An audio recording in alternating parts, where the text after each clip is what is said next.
We are talking here about an employee study. We have interviewed something like 4,000 employees, so who filled in our survey, focusing on their satisfaction with total rewards. What we found out of it was that the most important rewards are the non-financials. And within the non-financials, mainly challenge is most important. Pay and benefits are much less important. I really wanted to know within pay, what are the most important elements? And therefore we made a distinction between the level of base pay, the level of the bonus, differences in pay, and also what we call pay administration, being the management of the whole thing. And what we have seen is that pay administration is very important. Within the package of financial rewards, the way it is managed is the most important. It was largely getting an insight in the research that Xavier and the Hudson people did do about reward management, but in a broad perspective. Yeah. It was interesting, I think, because we see a major gap between, on the one hand, the reality and some of the evolutions that we see on what I would call a macro level. We have a huge discrepancy in the, let's say, reward expectations in the reward practices on the one hand, yet looking at our economic growth, we see that we cannot afford anymore to have those systems in place.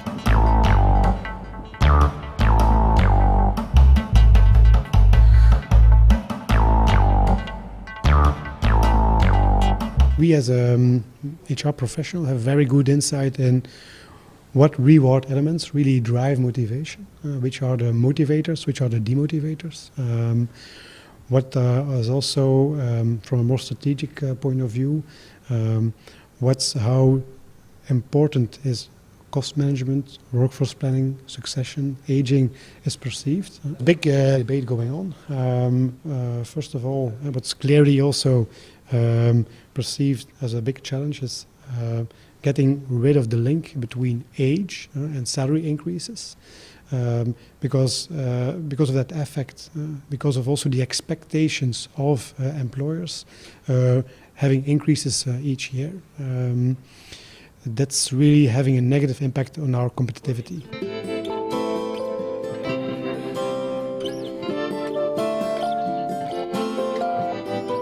Yes, the world has changed, but that's what everyone knows.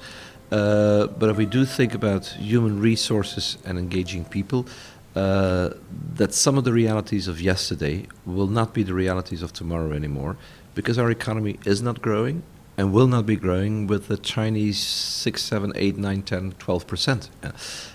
That means that the HR tools that we need to use might be other tools, might be tools which are much more kind of applicable in this so-called not growing economy.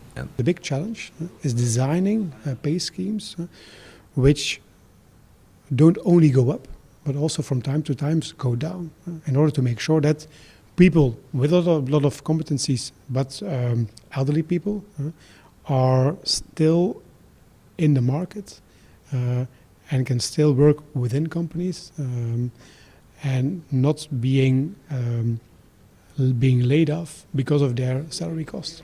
I think learning to live with the idea that it's not because you get more experienced, read older, that per se your salary will increase. Yeah. That salary increases will be based on output, on added value. Yes, they do, of course, increase given that you get some experience, but also the market changes, the world changes. And some of that experience goes down again, because given that the world changes, I'm not living up to the expectations of the new requirements. We tend to focus a little bit too much on, I would say, the structures, the systems, the processes, sometimes ignoring a little bit the fact that we're still working with human beings. You would expect HR to have this idea clear in mind, but I think sometimes we forget about it.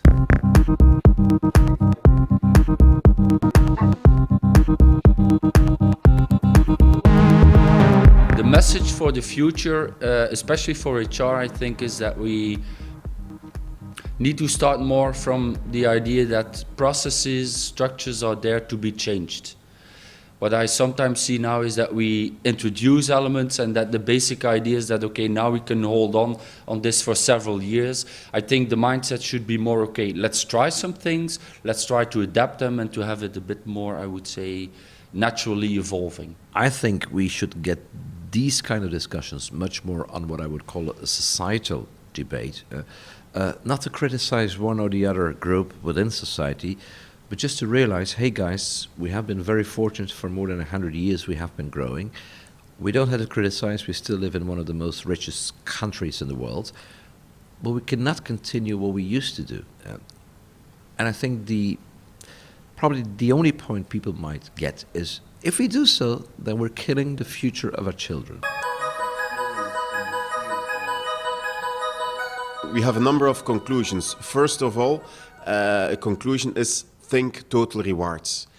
Think total rewards. Do not only think about the pay level, but also the non-financial rewards, and do it in an integrated way. Still, at this moment, it's rather separated. And the nice thing about the crisis, never waste a good crisis, is that companies have to think about also those non-financial rewards. That's one element.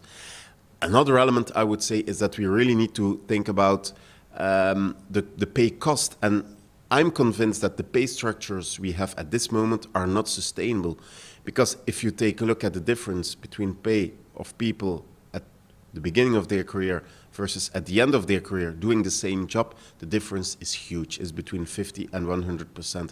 This is not sustainable either from an end of career perspective and from a graying perspective. And a third element is the need for flexibility. So we have seen that people are rather dissatisfied about the way and the extent to which their benefits package fits their personal needs. And there we see a huge trend in the market also for more flexible rewards and providing people with choices.